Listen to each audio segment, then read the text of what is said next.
তো বন্ধু বান্ধৱীসকল এইখন হৈছে অফিচিয়েল এডভাৰটাইজমেণ্ট ইণ্টেলিজেঞ্চ ব্যুৰৰ ফালৰ পৰা MTSৰ 362টা ভেকেঞ্চি মুকলি পাইছে আৰু ইয়াতে কেটেগৰী ৱাইজত ইয়াতে তোমালোকৰ ভেকেঞ্চিখিনি ভাগ কৰা হৈছে।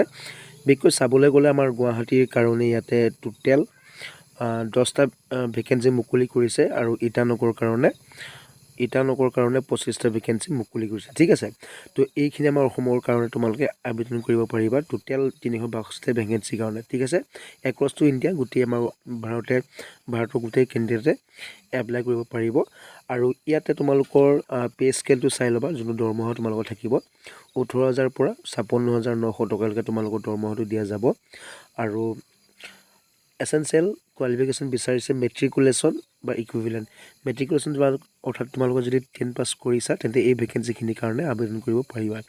লগতে প্ৰচেছন অফ ডমিচাইল চাৰ্টিফিকেট, অৰ্থাৎ তোমালোকে যে যোনটো পাৰ্টিকুলাৰ ষ্টেটত বাস কৰা তাৰে এটা প্ৰমাণপত্ৰ লাগিব যে তোমালোকে এইখন ষ্টেটত স্থায়ী বাসিন্দা হয়, তাৰ এটা ডমিচাইল চাৰ্টিফিকেট লাগিব। ঠিক আছে, তো তাৰ পাছতে এজ লিমিটটো বিচাৰিছে 18 বছৰৰ পৰা 25 বছৰ। লগতে এজ ৰিলেক্সেশ্যন আছে 5 বছৰ SC ST কেণ্ডিডেটৰ কাৰণে, 3 বছৰ OBC কেণ্ডিডেটৰ কাৰণে। ঠিক আছে, তো এনেকৈ তোমালোকৰ এজ ৰিলেক্সেশ্যন ইয়াতে দিয়া হৈছে। ঠিক আছে, আৰু এই ৰিক্ৰুইটমেণ্টটোৰ কাৰণে তোমালোকৰ অনলাইন এক্সামিনেশ্যন যিহেতু হ'ব, ইয়াতে তোমালোকৰ অনলাইন এক্সামিনেশ্যনৰ ডেছক্ৰিপশ্যনখন ইয়াতে দিয়া হৈছে। অৰ্থাৎ যোনখিনি তোমালোকে অনলাইন এক্সামিনেশ্যন দিব তাৰে MCQ থাকিব। ঠিক আছে, 4টা ভাগত ভাগ কৰিব।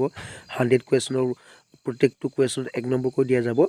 জেনেৰেল এৱাৰনেছ থাকিব, কোৱান্টিটিভ এপ্টিটিউড থাকিব, নামেৰিকেল এনালিটিকেল বা লজিকেল এবিলিটি এণ্ড ৰিজনিং থাকিব, ইংলিছ লেংগুৱেজ থাকিব। নিগেটিভ মাৰ্কিং 1/4, অৰ্থাৎ তোমালোকৰ 4টা প্ৰশ্ন ভুল হ'লে 1 নম্বৰ কটা যাব। এনেকৈ তোমালোকৰ এই চিলেবাছটো ৰখা হৈছে। ঠিক আছে, টোটেল 100 মাৰ্কছৰ 1 ঘণ্টা সময় দিয়া যাব তোমালোকৰ এই এক্সামিনেশ্যনটোত। ডেছক্ৰিপটিভ টেষ্টত থাকিব তোমালোকৰ ইংলিছ লেংগুৱেজ আৰু কম্প্ৰিহেনশ্যন। ঠিক আছে, ইয়াৰ কাৰণে 50 নম্বৰ, লগতে 1 ঘণ্টা সময় দিয়া যাব। আৰু যোনটো চেণ্টাৰ বা চিটিত তোমালোকৰ এক্সামিনেশ্যন পৰিব তাতে তোমালোকে অনলাইন এপ্লিকেশ্যন যেতিয়া কৰিবা সেইটো সময়তে তোমালোকে চেণ্টাৰটো চিলেক্ট কৰি ল'ব পাৰিবা।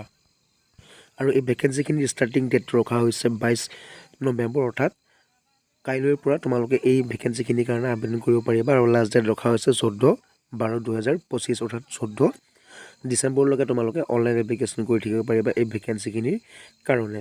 ঠিক আছে, আৰু এই ৰিক্ৰুইটমেণ্টটোৰ এটা অনলাইন এপ্লিকেশ্যন ফিজ এতিয়া ৰখা হৈছে অল কেণ্ডিডেটৰ কাৰণে 550 টকা। মেল কেণ্ডিডেটছ আৰু reserve EWS and OBC categories কাৰণে এক্সামিনেশ্যন ফিজ 100 টকা আৰু এডিশ্যনেল ৰিক্ৰুইটমেণ্ট প্ৰচেছিং চাৰ্জ 550 টকা। টোটেল 650 টকা তোমালোকে পে' কৰিব লাগিব। ঠিক আছে, তো তোমালোকৰ এইখিনি তথ্য আছিলে আৰু মুঠ অফ তোমালোকে অনলাইন এপ্লিকেশ্যন কৰিব লাগিব নিশ্চয় গম পাইছাই।